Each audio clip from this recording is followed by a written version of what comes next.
Hey everybody, welcome back for episode 16 of the Terraria 1.3 Let's Play. Hope you're all doing well today, and I hope you're ready for some intense digging down action. Before we get to that stuff though, and that's the main thrust of today's episode, in fact it will be largely all we do, you may have noticed there's something a little different about my house. Just focus in like the lower middle quadrant, and you'll start to get the picture. There's a lot more chests there all of a sudden. What's that all about? Well, I took the time to go through and reconstruct and reformat all of my inventory, and in fact, I spent so long doing it that I got a little bit bored, but I also used it as a learning opportunity because I turned it into a picture that I shared on Twitter, and I'll put the link in the description. That way, if you're struggling for sort of like a good way to format all of your stuff that should hopefully last you the entirety of the Let's Play as well as your playthrough of the game, this should hopefully get the job done. I've tried to sort everything in a reasonable way that keeps them sort of structured together with like groups. And I think in general, this is probably about as good as I think I need. But you know, I'm happy to have this done now. I don't have to really worry about inventory for a long time. And if I do need to expand it, well, I guess I could just always cut a little bit more out of the sides there. So, you know, it should work out pretty well. People had been asking me for that text document that I was working on. This is the culmination of that. I was getting lazy and I didn't want to finish it, so I decided, hey, I'll just do it in actual execution and figure it out on the fly, and that's what I did. So the other thing, before we start digging, is people told me a lot of times that I missed the alchemy table in the dungeon, so I took 5 minutes of my day and went and got another one in the dungeon. It wasn't that big of a deal. Oh, look, I also found the yo-yo that I was missing, so there we go. All the dungeon stuff is done. I also got that bones banner that I was missing that I guess I dropped because my inventory is full. Hey, can you really blame me? There's so many freaking items in this game. Sometimes you just miss something. So we're going to sub out the ice machine with the alchemy table because I think it looks cooler and is less disruptive to the general motif of our room. And we're going to toss this into our new crafting table station. And later on, if we ever need it, or I guess I'll put it with the other stuff down there, then we can go back and go grab it. So we're going to also put away our yo-yo in our flail/throne area. Goes right next to the demonic artery. I've got a lot of things to collect. Don't get me wrong. You guys are going to get plenty of opportunities to see the contents of all these chests over the course of the Let's Play, so no worries. I did also sell a few extra things off, things that I had, like, triplicate of. I like having 2 because sometimes you combine things with other things and then you still have the old one. Having 3, though, is generally reasonably superfluous in my personal opinion. So shall we get down to business then? I think it's about time. I've written down a list of questions from you guys, and I'm going to be just sort of slowly reading through those at my own pace. I've paraphrased a few of the questions. Hopefully that's no big deal to you guys. And what's a good starting point? Should I structure it straight under my house just in case I decide I want to do that? It might make sense to do such a thing, wouldn't it? Kind of just line it straight up with this little nook up here. I want it to be, what is it, 3 across? I have to actually line it up before I even get started. Otherwise, we're going to have a bad time. That's going to be the worst thing if I actually made the elevator and then realized it was off by a tile. I would never forgive myself. Alright, that is good. We are squared. And now we're just going to do that. Oh, no, that's not appropriate. Hang on. We need to get this right before we get into it. Thankfully, I have no falling damage anymore, so that's not going to be a problem. I was trying to use the control click thing, but it's like it wants to grab the walls too, which I don't have any tolerance for whatsoever. You know what? That's probably fine. We're going to be doing this for a long, long time. Forgive me if I split this episode up into multiple parts, by the way. I think that's most likely going to happen just by virtue of how I need to pace out my schedule. I know elevators only need to be 2 blocks. I'm probably making this more complicated, but I just like that it's all lined up symmetrically underneath the house. And then if I want to, I can just expand it however I want. I can always fill in the top part too if I end up deciding that I want to have it start at a lower point. Also, let's get rid of the magic mirror, switch it out with that. And we've got the dirt blocks there for when we need them. Okay, down to business then. Anyway, let's start on the question and answer portion. There were a number of questions regarding YouTube and my origins and things like that with YouTube. I'm rather flattered that you guys are so interested, and I'll be happy to get into that stuff again for you. I've answered a lot of these questions before in other formats, but I absolutely appreciate that there's a lot of you out there that are maybe new to my channel and don't really know my origins or any of that stuff. So, you know, by all means, let's get into it. So someone asked, is my name Lee? My name is not Lee, my name is Nick. It's okay that you think my name is Lee. It makes a lot of sense that you would make that assumption. It is actually a reference to the anime and manga series, long-running, in fact, called Naruto. It's about a bunch of ninjas going to school to learn to be better ninjas. Later on, they grow up, and then they have adventures as adult ninjas. I haven't actually followed the series through to completion, because that was another person's question. I actually only watched about the first 120 or so episodes, then they started getting really into some filler. Didn't appeal to me as much at that point. I've always wanted to go back, I never really took the time, though. But the name itself is actually a reference to a character named Rocklee in that particular series. His thing is that he is not necessarily known for being the most skilled ninja. He doesn't really have a lot of, like, special magical powers, because that's kind of like the thing with ninjas, right? They all kind of have their own angle on the world. They have their own approach for dealing with whatever's going on. Rocklee's approach is that he just kind of, like, works really hard. Like, he'll punch stuff until his knuckles bleed, and he'll keep at it, and eventually he'll succeed, just by virtue of having done so much, you know, perseverant work, if that's a way that you can say it. So the thing with him is he'll smile, and that's where the reference to the name comes from, and his smile is sort of like a promise that he's going to do his hardest to work his best and succeed in the end. And I thought that was kind of like a nice little message to have for a channel, although, to be perfectly honest, I didn't exactly intend for that to be the message at the start of it. It was my gamer tag for Xbox Live, and I kind of had my own little friend circle there, and it just ultimately ended up being what my YouTube channel was when I started up one, with no intent to actually create videos at the time. I was just basically doing it for the sake of just having an account, and since that's what my Xbox gamer tag was, I decided, hey, that'll be my account name there. And it just sort of took off from there, but like I did think of reasons of why I was doing it that way when I made that account, and by the way, I have to not die here. We should also go back and hit the Traveling Merchant up before he goes, just because I would like to see, since I missed on the last one. I hope I'm still lined up. Pretty sure I am. Yeah, we're fine. Alright, so yeah, that's kind of like the general origin of my name and that stuff. It's not a huge deal. I don't put a lot of stock into it. I don't really watch that much anime anymore, but I'm definitely still a fan. Just that reference, I thought, seemed like it resonated pretty well for what I liked in terms of, like, an idea behind the whole thing. Alright, we're just gonna go back right now just to see if he's around. Are you around, Traveling Merchant? Where'd you go? I know I can look at my map, and I will. Also, I love that somebody in the comments had mentioned we should end every episode with Nick's Weird Plants. Reference to Roundtable Podcast, if you guys aren't aware. That's the podcast I do with Bear Taffy, Northern Lion, and Mathis Games, where we talk about the news in gaming and other stuff as well. You know, a little bit of comedy, a little bit of seriousness. We try to blend it. There's a strange plant right there. Okay, I was going to say we weren't going to find one today, so I wasn't going to bother with it, but problem solved. Oh, there's the Traveling Merchant. He went up like 4 flights for some reason. What are you doing up there, man? Alright, what do you have for me? A Celestial Magnet. Alright, there's a bunch of things I might have to pick up here. Lifeform Analyzer, Name of Rare Creatures Around You. I think I have that one already, right? Lifeform Analyzer's right there. Okay, right. It's in my cosmetics area.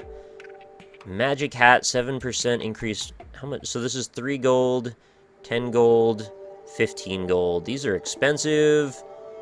How fast to play? Oh, I don't think I have a stopwatch.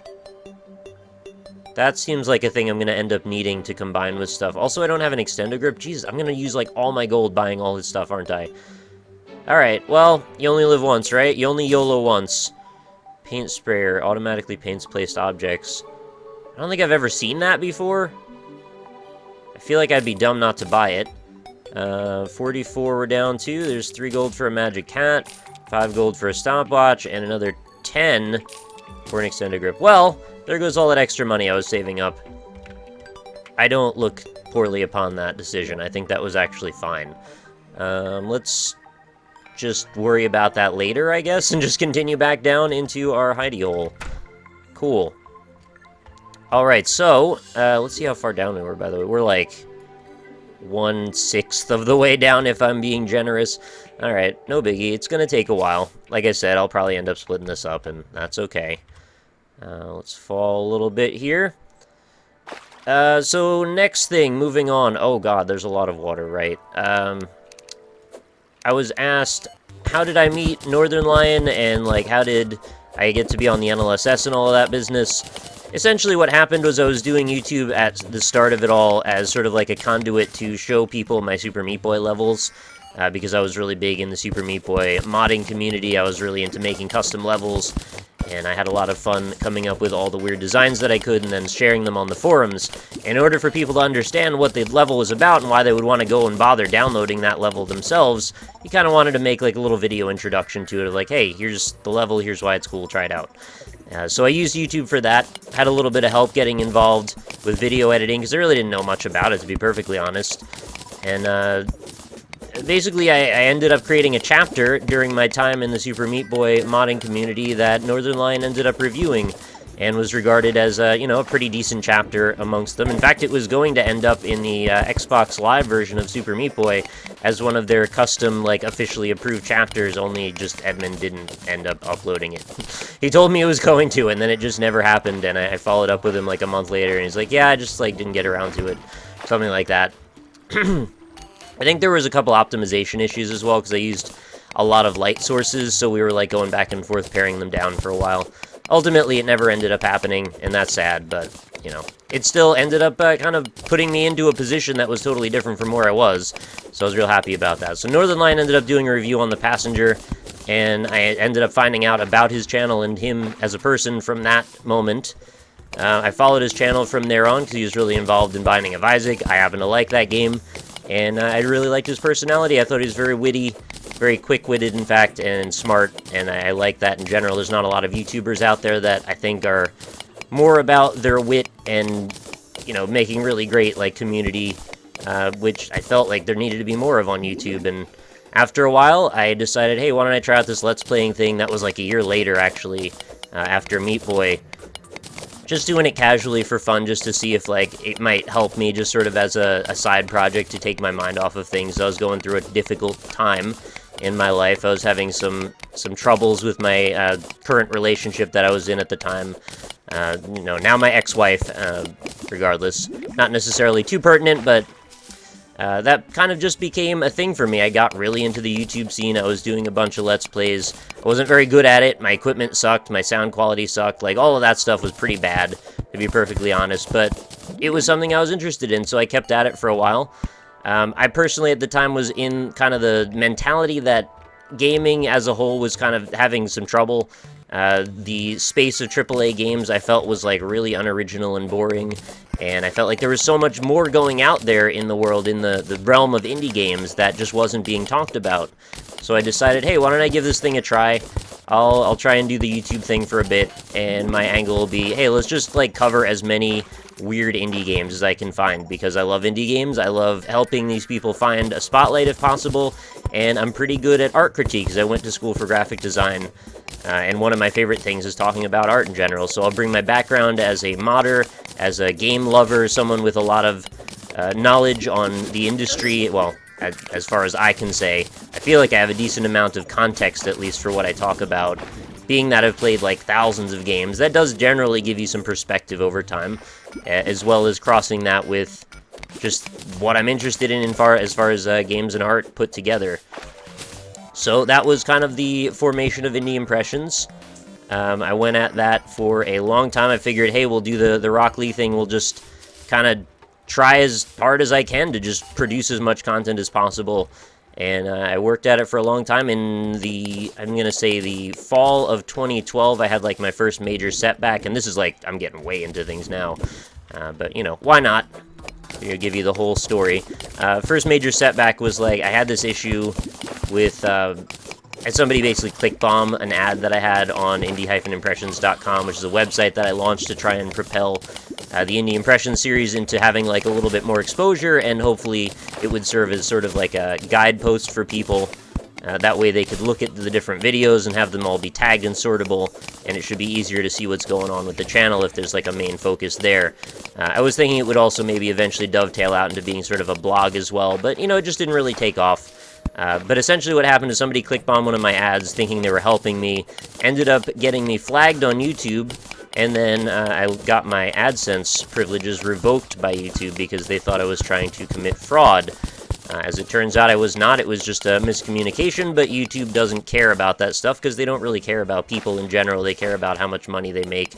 And what's another tiny channel disappearing off the face of the earth when they made $100, right? Like, then they just don't have to worry about you again. So they'll just, you know, not listen to you if you have problems. Thankfully, I was very lucky. Happened to get in contact with Jason Schreier at Kotaku, who wrote an article about my channel and the situation I was going through without any word from Google or AdSense or anything at all.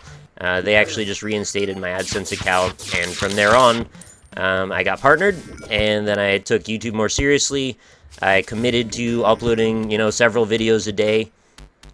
And I just kind of kept at it for years, in fact. And that was another person's question, was like, how long did it take you to grow your channel?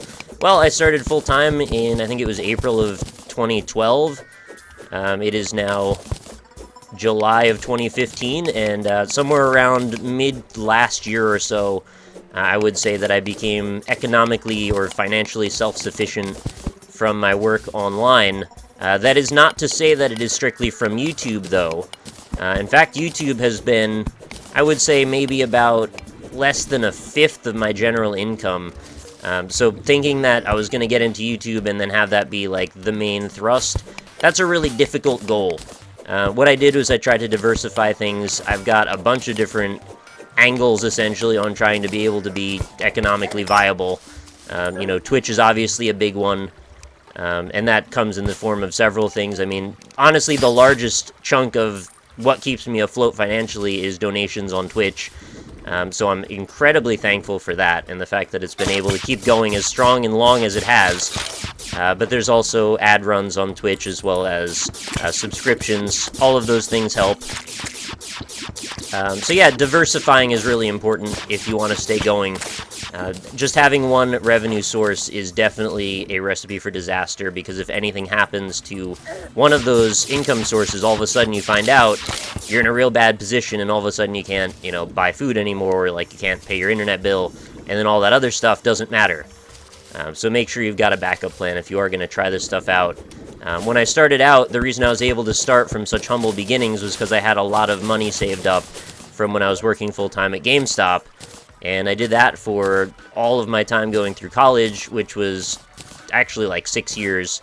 I was employed at GameStop for like 7 years, actually, but that was just because I was getting out of high school. It was the summer-fall thing between starting one and ending the other. And, you know, it ended up working out really well for me. I am really privileged and lucky that it did. It doesn't go that way for most people. I was just really happy and lucky that I got involved with a community that I feel like shared my viewpoints about what YouTube should be, well, you know, could be, I guess, for us. Getting wrapped up in the community with Ryan and Fox and Josh and all of them, it's just been absolutely fantastic. And, you know, aside from just the economic element of things, like, it's great to have friends like that. They care about you and have your back and want to make sure that you're okay. So in every way, really, it's helped my life out. Doing YouTube, as far as, you know, staying afloat, having a place to live, having food to eat, having a social circle, people I care about, people that care about me, all of that stuff kind of came in the same world. So, you know, all the hardships I went through, all the difficult times that I faced, feel like they're ultimately worth it when you're able to look back on it over time and go, hey, look, I've really come to a better position in life over that. And that's answering someone else's question later on, was asking, is it fulfilling being a YouTuber?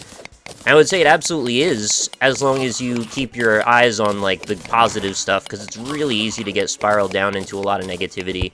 I've done it myself. I have a penchant for, you know, depression. Well, penchant's not the right word. I have depression that comes and goes over time. I also have pretty severe social anxiety, which has definitely hampered certain elements in my life more than, at certain times, more than others. YouTube, though, has been a great outlet for it, and the ability to talk to you guys in a position where I feel comfortable and safe about the whole thing has made a massive difference as well. So even just in terms of my mental health, YouTube has helped me out there too. And I think actually, and I've said this in other videos in the past, if you're someone who struggles with that stuff, speaking like this, even if it's just to yourself, even if you have no want or desire to post this stuff for other people, doing something you love, something you're passionate about, and have insight that makes you feel good about that, it will help you, right? Like, there's no downside to that. If you absolutely love art, and you want to go to a museum and write down notes about art every day, you'll feel sort of self-satisfied because you've come up with something that makes you feel like you're useful. And the same thing goes for, if you want to draw stuff, if you want to, create videos, if you want to make music, whatever you're into, honestly. It doesn't matter at all. As long as you're doing something that doesn't feel like you're stagnating, that's a really big element to feeling good about yourself and feeling better in general. Oh, it is very dark right now. Pardon, by the way. I know if you're in this series right now for me talking about the game specifically, I know this has not been the best commentary, but hopefully you're at least a little bit interested in what I'm talking about here. And let's not die, though. Alright, we're going to actually teleport back, because I couldn't find the wall. We were buried under some water there. Oh, goodness gracious. I always find these pockets of water when I'm doing these elevators, man. We're, like, not even quite halfway. I'd love to make it to halfway, though. Alright, we still got a ways to go yet. Let's dig back in. Oh, you know what? Before we go, though, let's actually heal up. Because I could see that becoming a bit of a problem. Getting back down there and then immediately falling in the water again and then dying once more. Got a gold. I could probably bank that at the moment. Alright, quick stacked. What did I just do? Oh, I put all the ore away. That's okay. I picked the wrong chest when I opened that. And for some reason I put the copper over there. It'd be kind of neat if you could, like, designate a slot that's like, this is my slot that I will always use for platinum, gold, silver, and copper. And no matter what's going on, it will always put those things in the same positions. And, that could go for any item. It doesn't have to be that. Since I'm trying to sort of catalog and pull together every item that exists, that just seems like kind of a fun thing to do. Like, hey, here's another option for how to keep your inventory straightened up. Anyway, I talk about that stuff quite a bit as it is. So what else is there? What did you say to people who ask, why do you watch Let's Plays? I don't know, that one doesn't seem like that controversial to me. I don't feel like there's all that much explanation that goes into that one. If you are a fan of entertainment in general, if you watch TV shows, if you listen to music, if you watch movies, like, why does anybody get involved with anything with those things, right? Like, there's always... Oh, Jesus, here we go again. Get out of there. There's always personalities you care about. There's always people that resonate with you for one reason or another. There's always just some sort of thing that you see a little piece of yourself in and you feel like you align with. And the same goes for Let's Plays. It's the same kind of thing. We're all interested in video games in one way or another. We have, something invested in the people that we care about that are playing these games. We want to hear from them. We think they're entertaining. We feel happy to listen to them. Maybe they help us sleep sometimes at night. Maybe they help us, see things from a new perspective. Maybe they're educational. There's like 100 different angles that you could look at things. Hey, look, it's Tom. I'd lend you a hand last time I did that. I didn't get it back for a month. Oh, weird. Alright, well, I've seen everything he has to offer before. Spelunker glow stick. I don't think I've ever seen that. And I already have a red counterweight, so I guess he really doesn't have much to offer right now other than bow and arrows. Which maybe those are fantastic, and maybe I'm making a huge mistake here. I'm sure you'll tell me in the comments soon. But yeah, I think that kind of covers that particular question. Not a particularly complex one. What else? Is it too late to start on YouTube? How do you grow? We actually ended up talking about this a little bit in one of the subscriber videos or Patreon backer videos on the Roundtable podcast. Somebody had asked a similar question. And I think Ryan really nailed it when he said, like, honestly, we don't really know anymore. Is it still possible to grow, or is it too late? I don't think it's too late, because this is kind of my perspective on things. I think there's always an angle that's out there for people that just, every different personality has their own way of approaching things, and if you find yourself to be particularly good at a certain thing, if you find yourself to be incredibly invested or passionate about a certain game series, or maybe you know the lore to it really well, or maybe you're fantastic at a certain sub-skill within that game, and you have something to bring to things like, maybe you're part of the speedrunner community, maybe you make levels, maybe you're a modder. Maybe you can help tutorialize something that's really difficult for people to understand. There's about 100 different angles that you could take. And all of those angles are going to be unique to you, because your own personality is what's going to fuel that being interesting. You know, so if you have a little bit of charisma, if you have a little bit of a desire to inform, I think there's always room for new people to do different things. There's always different channels that are going in and out of favor for various reasons. So I have a hard time believing that it's just gonna stop. I think certainly things are a lot more saturated, and if I decided to say, hey look guys, Rockleesmile is now gonna be a channel about the hottest new AAA gaming titles, and that's all I'm gonna cover anymore. It's just gonna be whatever the newest game is, the day it comes out, I'm gonna have a 20-part Let's Play series about it. Chances are I'm gonna have a lot of difficulty getting into that market, because I don't think I'm necessarily the funniest person. I think I have moments. I have a particular sense of sarcasm about me. Sometimes I have decent referential knowledge, I suppose, or at the very least I think I know quite a bit about old games, which I think can help me out in certain elements. But I definitely understand that my channel and my personality is not for everybody. I have kind of a, possibly at sometimes annoying kind of nasally voice. I can't really help that. That's just who I am. And I'm certainly thankful that a lot of people do seem to overlook those shortcomings in my eyes, that I would say. Because there's a lot of things that I don't think are the best about me as far as being a marketable personality on YouTube. You know, I certainly don't do a lot of the things that make a lot of YouTubers really popular, and I think for some reason I've tried to kind of embrace that. Maybe it's just sort of the underdog mentality that I try to hold in general about things, that doing things a little bit in a contrarian way sometimes just differentiates you from the populace. You know, I'd rather be known for being me than for acting. Not that that's objectively a bad thing, that's certainly fine. People are absolutely entitled to do whatever they want to do, whatever feels good to them.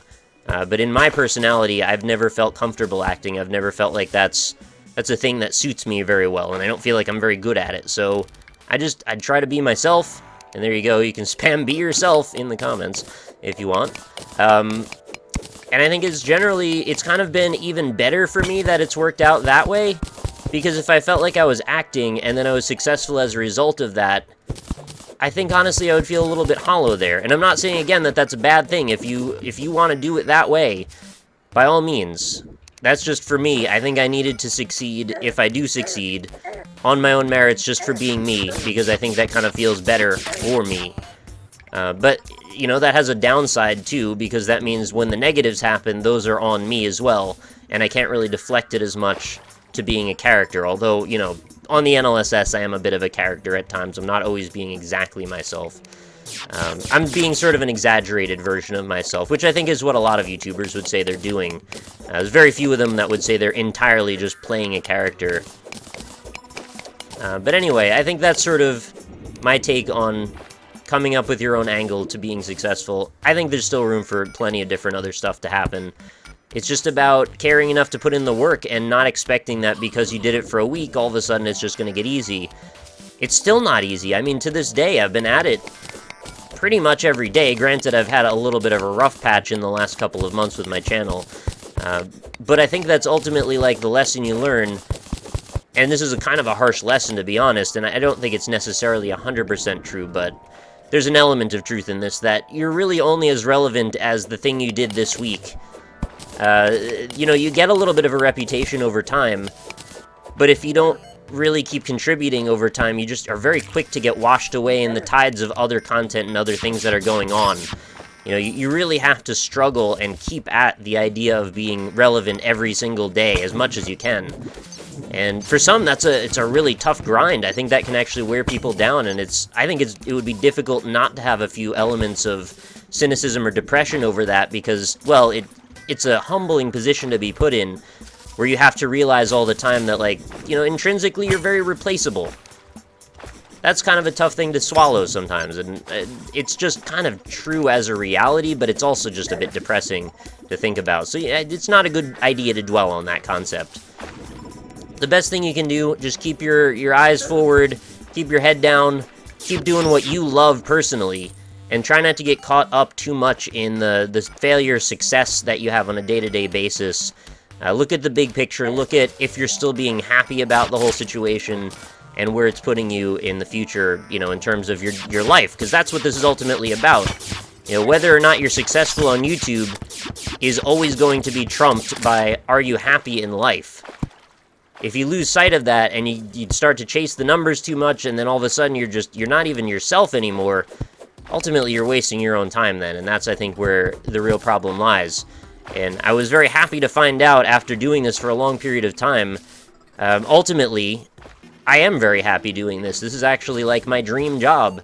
And I know a lot of people would say that, and it seems like it would be obvious that this would be the dream job for a lot of people, but I think after doing it for like 2 years, you kind of see a little bit of a different picture of it, and I think that's going to be the same with any job, whether it's YouTube, whether it's, you know, working as a manager at a store, whether it's being an artist. I mean, you have to have the ability to push yourself personally, and the want to even do that. I mean, some people just work better under direction by others, and that's not a good or a bad thing, it's just the way that people are wired, you know? I think I'm able to do both a little bit. There are times when I think I feel maybe like I could be happy doing sort of menial tasks and being told what to do. And I grant that, again, that's maybe not for everybody, but it goes back and forth, and I think that's the kind of thing that you just have to take the average of what you're the most comfortable with and roll with that.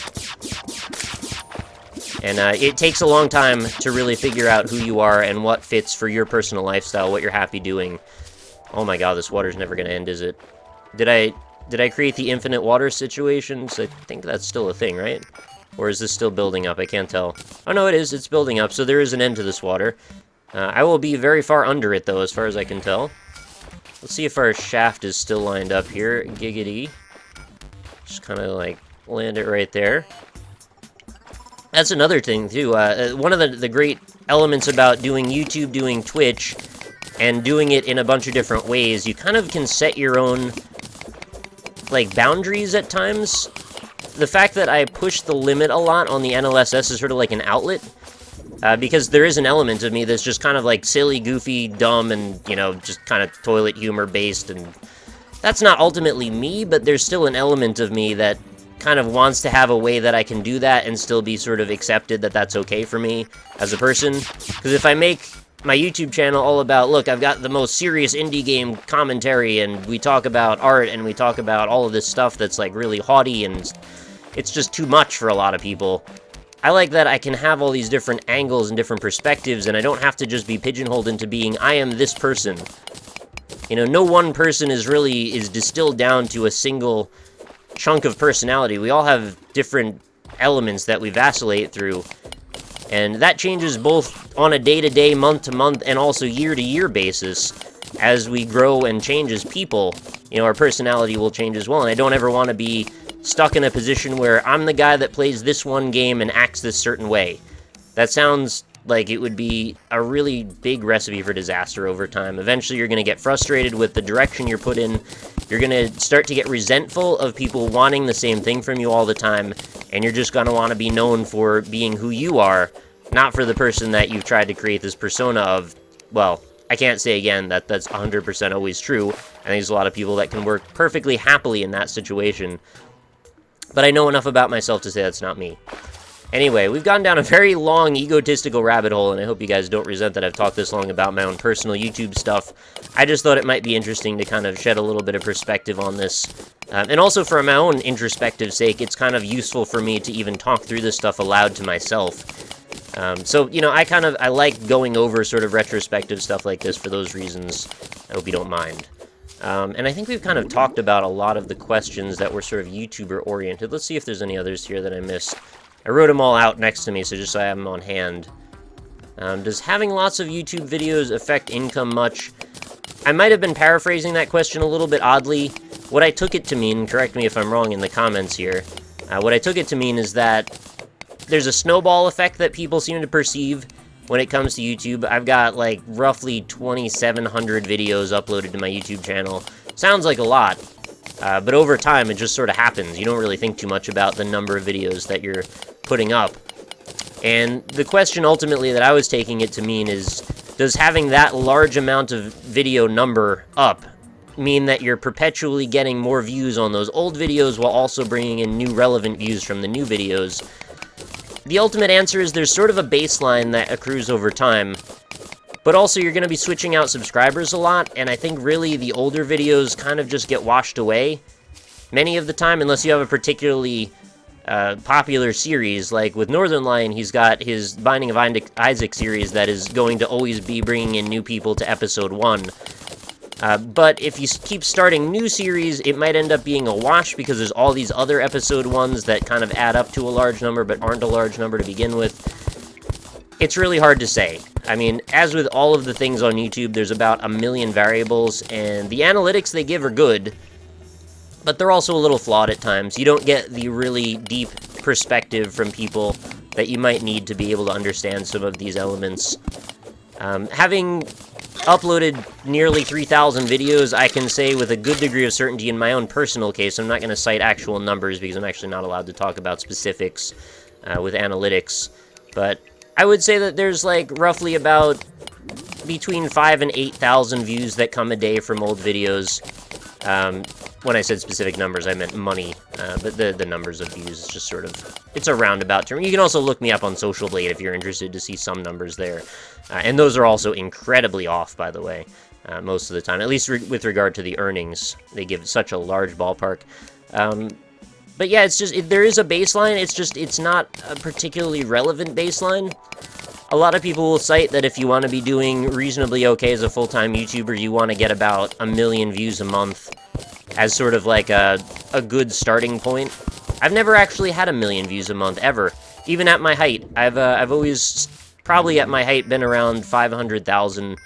And thanks to the popularity of the Terraria series, honestly, we're getting back up to that point now, which is really gratifying, and I'm very thankful for that. But yeah, it's never really gotten up to that point, and that's why I've had to really try so hard to make sure I have other avenues for revenue. Revenue avenues? Yeah. But yeah, that's kind of like, that's what it is. It's just, it's been a grind for me in some ways for that. I've never had that explosive success that I think a lot of people look forward to as sort of like their way of catapulting into like, oh, okay, we're in it now, we're good.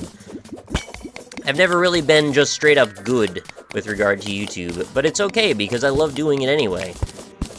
I mean, my biggest thing that ever happened to me was when NerdCube shouted me out in his, what was it, his million subscribers shout-out thank you video, and he did, like, his favorite 12 YouTube channels that people weren't watching, and he mentioned my channel on it. I ended up getting a spike of, like, I don't know, between 15 and 20,000 subscribers to my relatively small channel at the time. I had something like 15,000 then. I say relatively, of course, relatively to where I am right now, which is like 76,000. But that was already back over a year and a half ago that happened. Oh, I got a whoopee cushion randomly from that worm. But yeah, that was my biggest spike, and at that point is when I started to see the highest views that I'd gotten.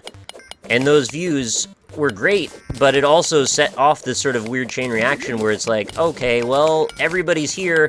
A lot of people stopped being interested over time, and then they all sort of tapered off. So I had this really huge influx, but I grew faster than I could accommodate. And also, I think a lot of people just weren't really as engaged by my content as they expected to be, because I'm not as funny as NerdCubed, and that's just not the person that I am. So you've got to really know yourself a little bit to understand some of the variables and how they play out over time, which is kind of a lot to expect of people sometimes, like, to understand your own psychology, to be able to get that into your own head and look at it from an external perspective is a little daunting. But yeah, that's kind of been the journey, is just keep it going, hopefully keep things positive, and see if it ever goes anywhere. And if it does, awesome. If it doesn't, hey, I've got backup plans, and that's really all you can say. Oh, geez, here we go again. Get in the door. And we randomly found a golden chest here with a couple gold in it. Fantastic. Okay. Don't really need a flare gun. I got that all covered already. How far are we down into our elevator? Are we like halfway now? I feel like we should be about halfway. Oh yeah, we're a little past halfway. You know what? We're going to wrap it up then. We're going to call it a day on today's episode. I'm actually going to teleport back to the house. I hate that we're like underwater for 90% of this stuff. And we're going... Oh, I got a hook there too. I'm going to dump a little bit of mud and a little bit of sand. I could probably just put it in my chest, but oh well. Let's go to our strange plant friend over here. Strange plants. What have I got? Reflective obsidian dye. I feel like I had that one already, didn't I? Let's go take a look. I've got a special spot here for crafted dyes. It's so much easier. Oh, this is the one I had 6 of. Now I've got 9 of it. Weird. Alright, well, that's kind of bad luck, but, you know, that was today's little gambling venture on that. Hopefully you enjoyed this bit of introspection about the YouTube channel and about my life in general. Things are going very well, though, so if I came across as being a little bit negative or cynical in any way, ultimately that stuff comes and goes. Sometimes it's a little bit out of my own control due to my own mental health and various personal life issues that are out of my control. But right now, things are okay. Things are stable. Things are happy. And I'm very happy to be able to bring you these Terraria videos. This is a game I love playing, and I appreciate that you seem to love watching it, and I appreciate that you guys are part of my community, and I'm really happy to have you here. Just in general, and with regard to all of the things, whether that's YouTube, Twitch, or anywhere else, seeing me on Twitter, discussing things there. Honestly, I'm so happy just to have a Twitter account that people talk to, because it's like a really fun, gratifying thing to have this back and forth about it. Whatever's going on in my life, I can tweet, hey, I'm eating cottage cheese with potato chips, isn't that weird? And then people go, oh, you're gross. And I go, oh well, that's my life. It's silly, it's fun, and that's all I could really ask for. I'm having a good time. Thanks everybody for being here. Make sure you leave a like if you had a good time here too. And leave some more questions if you like. I've got a bunch more that I want to hit for the next episode. And I've already written them out, so that shouldn't be a long deal, but I will see you for that, and I will address whatever I can. Thanks everybody for watching. See you next time.